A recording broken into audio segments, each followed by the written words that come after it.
Hola a todos nuevamente. En este video vamos a estudiar la articulación del codo. Mi nombre es Celeste Cañada y soy alumna de la Facultad de Ciencias Médicas de la Universidad Nacional de Cuyo. Primero que nada, y como ya vimos en el video de la articulación del hombro, tenemos que saber qué tipo de articulación estamos estudiando y cuáles son sus límites. El codo es una articulación sinovial uniaxial de tipo gínglico. Recordemos que uniaxial quiere decir que permite hacer movimientos en un solo eje. Los mismos van a ser de flexión y extensión. Respecto a sus límites, tenemos que superior e inferiormente se encuentra delimitado por dos líneas imaginarias ubicadas 2 centímetros por arriba y por debajo respectivamente del pliegue del codo. Lateral y medialmente también se encuentra delimitada por dos líneas imaginarias, pero en este caso las mismas van a pasar por los epicóndilos lateral y medial respectivamente.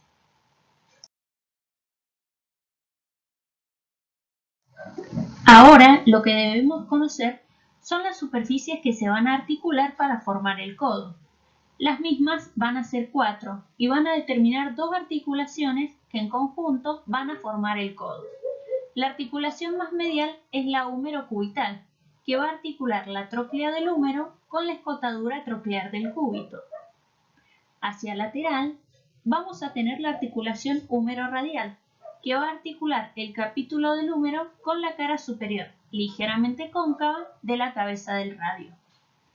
Entonces, las cuatro superficies que se articulan son capítulo y tróclea, que forman parte del cóndilo humeral, la escotadura troclear del cúbito y la cabeza del radio.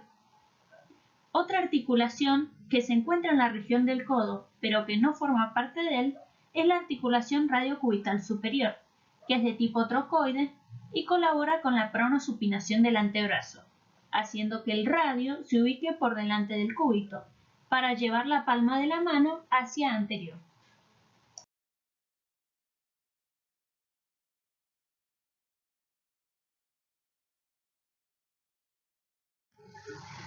Para empezar el estudio de los componentes de la articulación, en esta diapositiva encontramos a las estructuras óseas. El codo, como ya dijimos, va a contar con tres huesos que se van a articular: el húmero, el cúbito y el radio. Debemos conocer las partes más importantes de los mismos para saber la inserción tanto de músculos como de ligamentos que le van a otorgar funcionalidad y resistencia a la articulación. Comenzando con el húmero, desde una visión anterior, es decir, la imagen que tienen a su izquierda, vamos a encontrar el cóndilo, formado por el capítulo lateralmente y la tróclea medialmente, la fosa radial y la fosa coronoidea. Ya en una visión posterior, aunque también se pueden ver en una visión anterior, tenemos los epicóndilos medial y lateral, y bien hacia posterior la fosa olecraniana, donde se va a articular el olecranon del cúbito. Pasando al cúbito, también llamado ulna, en una visión posterior encontramos la cabeza y el olecranon, mientras que en una visión anterior vamos a encontrar la apófisis coronoides y la tuberosidad del cúbito. Por su parte, el radio va a presentar una cabeza aplanada superiormente y la tuberosidad del radio anteriormente.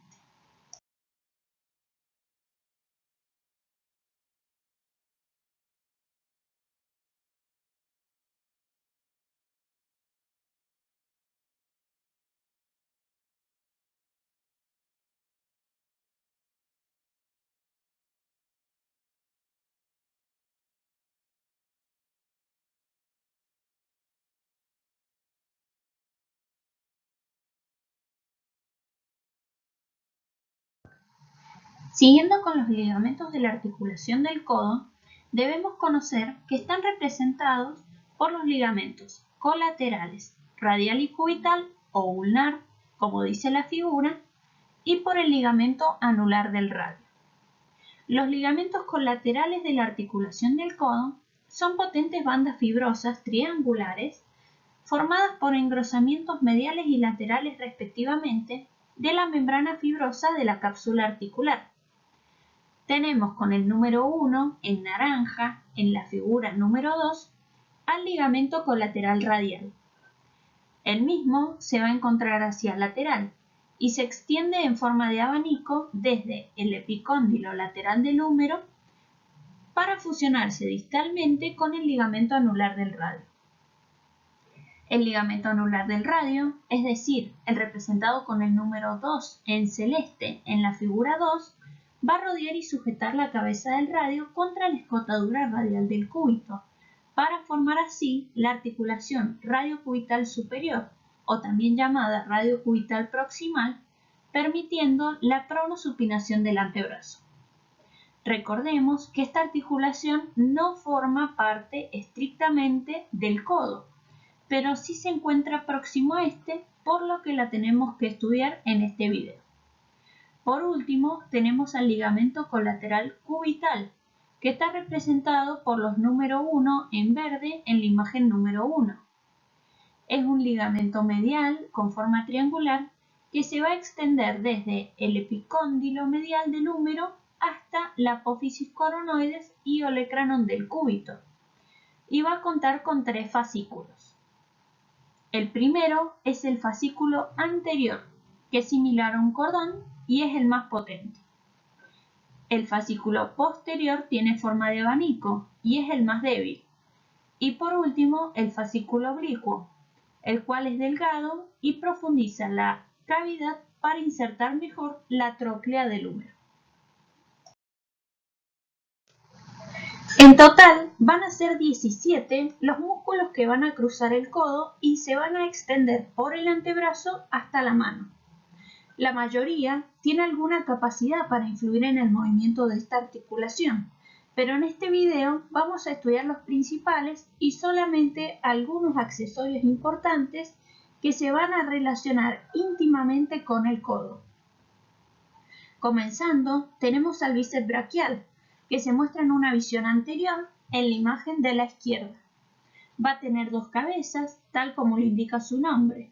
Una corta, que va a insertarse proximalmente en la punta de la apófisis coracoides de la escápula, y una larga, que va a insertarse proximalmente en el tubérculo supraglenoideo también de la escápula.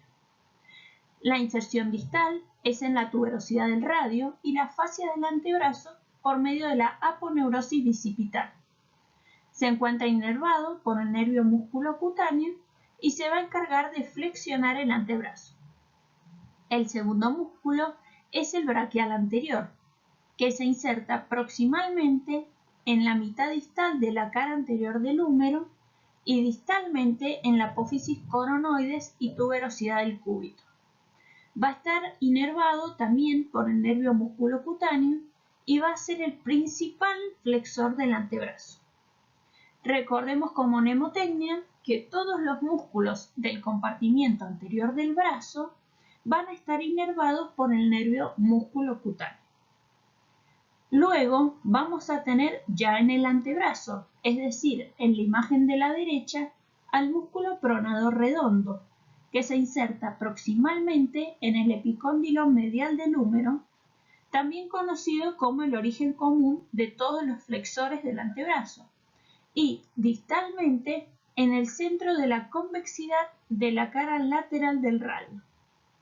Va a estar inervado por el nervio mediano y se va a encargar de pronar, es decir, de llevar el dorso de la mano hacia anterior en una posición anatómica y flexionar el antebrazo desde el nivel del codo. Después, el músculo pronador cuadrado se va a insertar proximalmente en el cuarto distal de la cara anterior del cúbito y distalmente en el cuarto distal de la cara anterior pero del radio. Va a estar inervado por el nervio mediano y se va a encargar de pronar el antebrazo tal como dice su nombre. Después tenemos al flexor radial del carpo, que va desde el epicóndilo medial del húmero proximalmente hasta la base del segundo metacarpiano.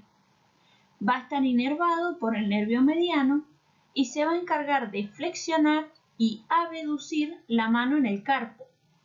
Si bien este músculo no participa principalmente en el codo, como se inserta en el epicóndilo medial, es importante estudiarlo. Luego vamos a tener al braquiorradial, que se encuentra en el compartimiento posterior del antebrazo, aunque algunos autores lo clasifican como perteneciente al compartimiento lateral del antebrazo. Se inserta proximalmente en los 2/3 proximales de la cresta supracondílea lateral del húmero y distalmente en la cara lateral del radio proximal a la apófisis estiloide. Va a estar inervado por el nervio radial y se va a encargar de la supinación principalmente, es decir, en posición anatómica, llevar hacia adelante la palma de la mano y también de la flexión débil del antebrazo. A este músculo también se lo denomina supinador largo.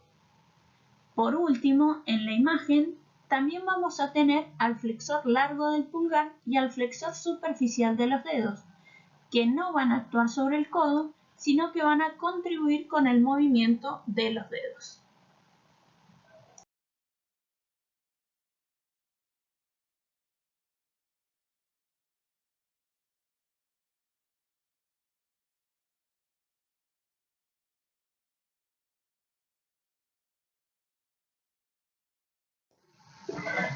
También vamos a tener ya en el compartimiento posterior del brazo al músculo tríceps braquial, que va a tener 3 cabezas.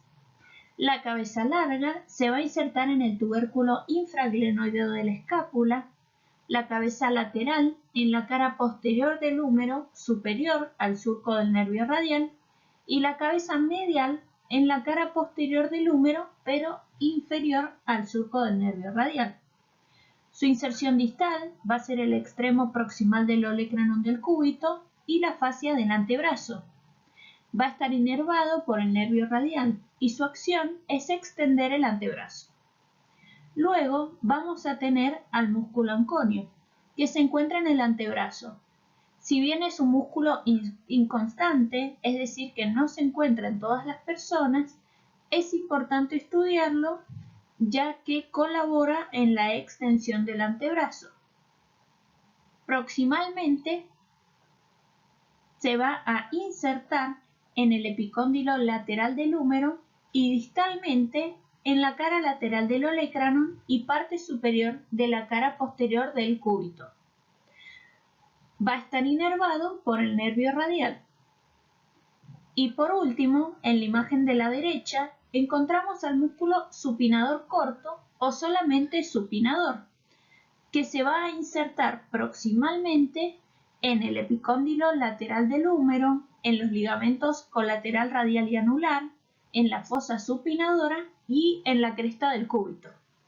Y distalmente va a ir a insertarse en las caras lateral y posterior del tercio proximal del radio.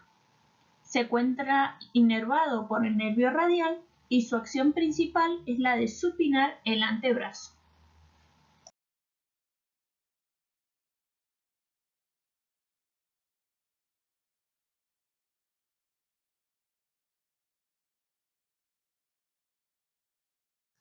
Entonces, para que no queden dudas, les dejo este resumen.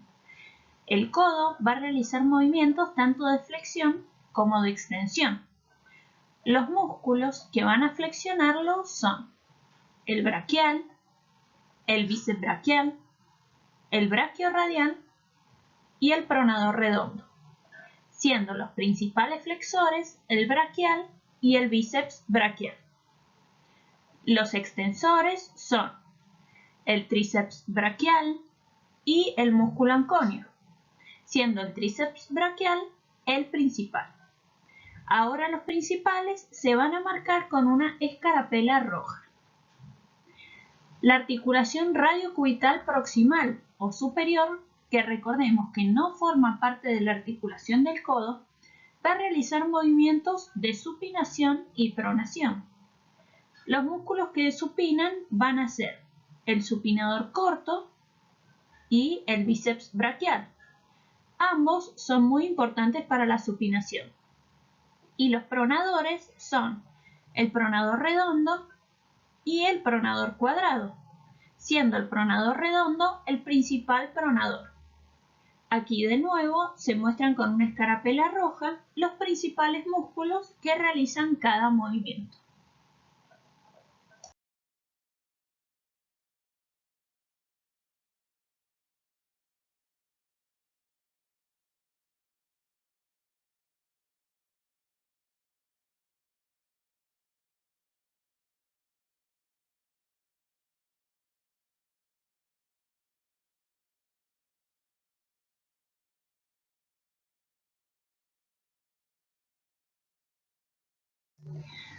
Lo último que tenemos que saber son las bursas articulares. Recordemos que las mismas sirven tanto para nutrir al cartílago como también para proteger a las superficies articulares de golpes y para amortiguar el movimiento.